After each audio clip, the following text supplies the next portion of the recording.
سبحان اللہ کہنے کی فضیلت۔ سعد رضی اللہ تعالی عنہ سے روایت ہے کہ ہم رسول اللہ صلی اللہ علیہ وسلم کے پاس بیٹھے ہوئے تھے۔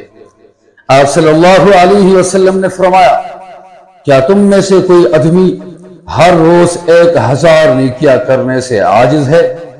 آپ صلی اللہ علیہ وسلم کے پاس بیٹھے ہوئے لوگوں میں سے ایک نے سوال کیا، ہم میں سے کوئی آدمی 1000 نیکیاں کیسے کر سکتا ہے؟